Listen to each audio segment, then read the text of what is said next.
Bom dia a todos. Nós estamos aqui com o cantor Leonardo Gonçalves, Belém do Pará, e ele tem uma agenda muito corrida. E ele parou aqui para dar uma entrevista para nós. Eu queria aí fazer umas perguntas interessantes para a gente aprender um pouquinho mais sobre um trabalho muito especial que a Igreja Adventista ela desenvolve. Leonardo, como que é o trabalho de aproximação entre judeus e adventistas e o que vem a ser a Bet Bnei Zion, a Casa dos Filhos de Sião? Bem, na prática, a Bet Bnei Zion é o templo adventista, judaico-adventista, como a gente chama. É uma casa que tenta justamente aproximar. Vamos falar de três linhas assim de trabalho. A primeira missão da Bet Bnei é ajudar aos adventistas do sétimo dia que têm ascendência judaica a manter as suas raízes judaicas, né?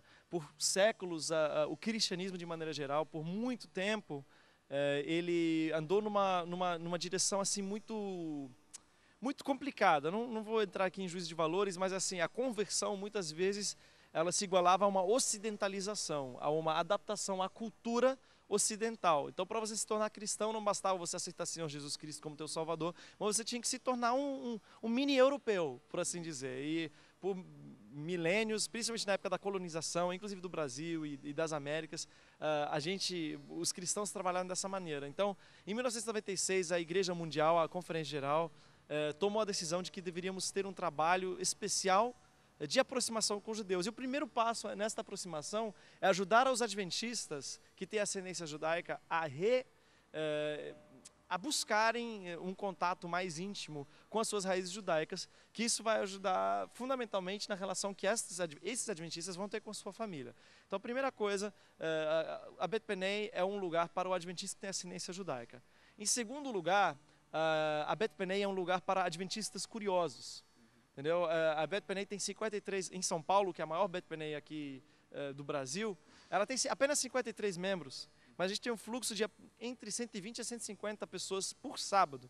Quem são essas pessoas? Em sua grande maioria são adventistas que visitam, que ouviram falar ou na TV Novo Tempo, ou pelo fato de eu estar envolvido com esse trabalho, o lançamento do meu CD em hebraico, alguma coisa assim, ouviram falar que existe esse templo judaico adventista, eles vão lá, conhecem lá, uns gostam, outros não gostam tanto, mas o trabalho do Bet Bnei não é uma questão de gosto, é uma questão de necessidade. A igreja precisa ter um trabalho desse, né? O ID de Mateus 28 é a toda raça, tribo, língua e nação, e por quase 2000 anos os cristãos têm esquecido dos nossos pais na fé, que são os judeus. Então, uma outra missão da Bet Bnei é justamente diminuir o preconceito que ainda existe, às vezes aberto, às vezes mais velado, dentro da igreja adventista e outras igrejas cristãs em relação ao judaísmo, né?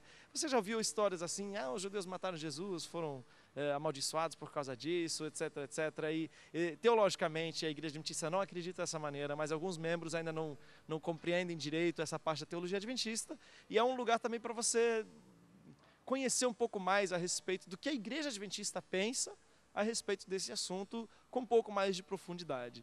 E em terceiro lugar, claro, é um lugar para você abrir um diálogo com judeus curiosos, mas isso até não acontece tanto nas nossas congregações, isso acontece mais nas celebrações das festas judaicas. A gente celebra a Páscoa, a gente celebra o Rosh Hashanah, Sukkot e algumas outras, mas especialmente Pesach e Rosh Hashanah, a Páscoa e o Ano Novo, um em abril, outro em setembro, outubro, são momentos que a gente pode convidar pessoas da comunidade, eles aceitam esses convites com bom grado, eles ficam sabendo de que existe uma igreja cristã que guarda o sábado, que se alimenta, que não come carne de porco, que se alimenta de maneira kasher, e eles ficam, normalmente, a reação que a gente tem tido é que eles ficam encantados com isso. Nesse contexto das raízes judaicas da Bet Bnei Zion, nós temos uma festa, o Kabbalah Shabbat, dentre outras festas como Sukkot, como Pesach. O que vem a ser, Leonardo, o Kabbalah Shabbat? Que lições nós podemos aprender hoje com relação a esse evangelismo de contexto do Kabbalah Shabbat? Bem, uma das coisas maravilhosas, vou citar Heschel aqui, que é um grande rabino do século XX, judeu, e ele fala uma coisa que é muito interessante, que Deus não está interessado no que você tem, Deus está interessado em quem você é.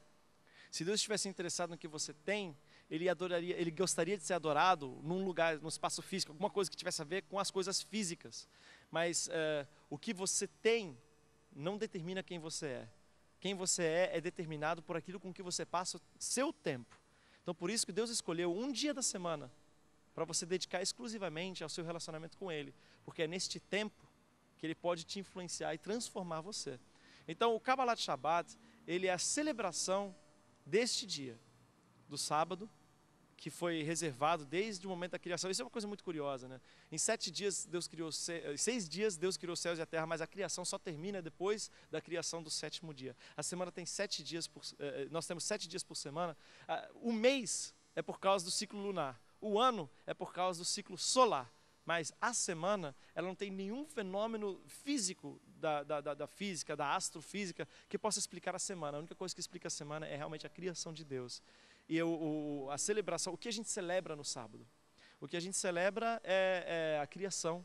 O que a gente celebra é um tempo especial de descanso e um tempo especial de reflexão, de meditação e de comunhão com Deus. E o Kabbalat Shabbat é a celebração do início, que isso ocorre toda sexta-feira no horário do pôr do sol. Ok, nós temos algumas músicas judaicas que elas são características de algumas festas. Nós temos o Pessa, temos a música da Daeno, várias outras músicas. E no Kabbalat Shabbat nós temos uma música tradicionalíssima, que é o Lehadodi. E o Leonardo Gonçalves ele irá dar uma palhinha para a gente agora aí do Lehadodi, como fosse a introdução, né, do nosso Kabbalat Shabbat. Essa canção é uma canção tradicional, muito antiga, uma canção litúrgica mesmo. A letra dela é da própria palavra de Deus e, na verdade, é uma alusão, é o texto de Cantares, ó vem meu bem-amado, só que nesse caso o bem-amado é o sábado, é a rainha da criação, a rainha dos dias, é o sábado, e a gente cumprimenta esse dia assim com muita alegria, e é uma canção muito bonita, que também está no meu CD, Avinu Malkeinu. Lechadodi likrat kala Bnei Shabbat nekabela Lechadodi likrat kala Bnei Shabbat nekabela Lechadodi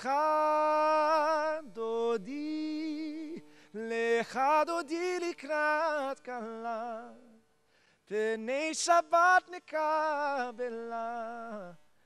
Lechadodi likrat kala Bnei Shabbat nekabela. Bom, a música tem 5 estrofes, cantei a primeira estrofe e o coro. Nós agradecemos pela palhinha e nesse clima do Avinu Malkeinu, que é o seu CD novo, né? O CD, nós queríamos, Leonardo, que você falasse um pouquinho para a gente sobre esse trabalho, desse CD, como que funciona, o que você tem a dizer para nós aí sobre esse trabalho? A gente compreendeu que no trabalho com o judaísmo, com os judeus, é muito difícil a gente dar o primeiro passo. Né? O diálogo interreligioso é algo muito difícil, porque hoje em dia a gente vive num mundo em que cada vez mais as pessoas estão se tornando cada vez mais fundamentalistas. Isso vale para o cristianismo, isso vale para o islão, isso vale para o judaísmo. E cada vez menos existe o diálogo e cada vez mais as pessoas fazem discursos, umas para as outras. Eu falo para você a minha opinião, o que eu acredito, você responde falando para mim a sua opinião, mas não existe ponto de encontro. Né? A gente, na verdade, foi a ideia do CD, não foi nem minha, foi do nosso Rosh, do pastor Edson Nunes, que é o nosso Rosh ali da Beto Benedicione em São Paulo. E ele veio com essa ideia já em 2001, que eu tinha que gravar um CD em hebraico. E qual o objetivo desse CD? O objetivo é a arte, ela é um instrumento, uma ferramenta poderosa, porque duas pessoas podem discordar fundamentalmente a respeito de um assunto.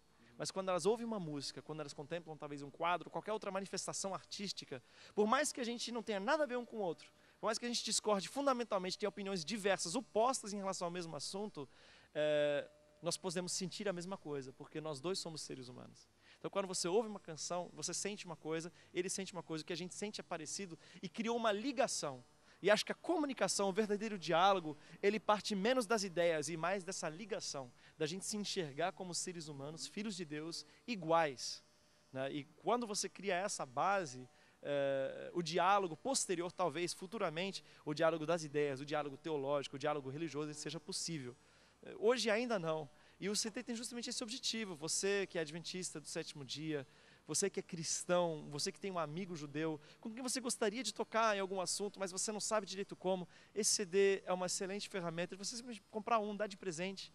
Não precisa falar muita coisa, não precisa explicar muita coisa. Se essa pessoa vier perguntar, mas esse cantor é judeu, eu falo, não, ele tem ascendência judaica, descobri minha ascendência judaica há 7 anos, 6 anos. Não, 8 anos. Há 8 anos eu descobri minha ascendência judaica. E fala que eu tenho ascendência judaica. É um trabalho meu em busca das minhas raízes judaicas, para tentar compreender de onde eu vim. E o que eu posso dizer, até já antecipando a última pergunta que você ia fazer, quanto mais a gente estudar o Antigo Testamento, melhor a gente vai compreender o Novo. Quanto mais a gente aprender a enxergar a Bíblia como uma unidade, né? O Novo Testamento não veio substituir o Antigo Testamento, ele é uma continuação. Quanto mais você compreender os símbolos das festas judaicas, mais você vai entender os sermões e as parábolas de Jesus Cristo. E me enriqueceu muito esse contato com o judaísmo. E quanto mais eu mergulho, quanto mais eu estudo, quanto mais eu aprendo, mais isso me define e me ajuda a crescer enquanto ser humano, enquanto cidadão, enquanto cristão. O judaísmo é a raiz, até a capa do CD é a raiz, né? É a raiz. Esse CD é uma homenagem às nossas raízes cristãs, é uma busca atrás das minhas raízes judaicas e é um grande ponto de reflexão e de autoanálise nossa, serve tanto para cristãos quanto para judeus, para a gente compreender um pouco mais o que é verdadeiramente seguir ao Deus vivo, que isso tem tudo que ver com tratarmos uns aos outros com tolerância, com amor, com dignidade e com respeito. Nós agradecemos o Leonardo Gonçalves por nos ceder um pouquinho do seu tempo, sua agenda corrida. Um prazer, pastor. E nós estamos realizando, como eu já lhe informei, Leonardo, o primeiro Kabbalah Shabbat da Escola Adventista da Marambaia. Nós, é claro que pela sua agenda não dá para você estar lá, mas eu trouxe aqui um convite para servir de lembrança, que eu dei para todos os funcionários. Então fica aí de lembrança o convite, né, que fala sobre o Kabbalah Shabbat, que Deus possa abençoar a sua vida nesse trabalho grandioso. Deixa eu falar uma última coisa, um recadinho para você que vai participar desse Kabbalah Shabbat. Preste muita atenção nos detalhes. Talvez você estranhe um pouco o formato, as orações pré-estabelecidas, mas querido, existe a forma com conteúdo e sem conteúdo. O conteúdo quem vai atribuir a você. A oração ela só encontra o seu significado quando você a pronuncia de coração aberto e de todo o seu coração e com toda a sua concentração, com toda a sua mente. Perceba, atente a todos os detalhes dessa liturgia, deste culto, que vai enriquecer sobremaneira a sua experiência espiritual, a sua experiência religiosa. Deus abençoe você. Um abraço. Leonardo, nós agradecemos então, que Deus te abençoe. E você que possa se enriquecer então com as palavras do nosso Deus, a nossa entrevista, que fica o nosso abraço a todos. TV Novo Tempo agradece.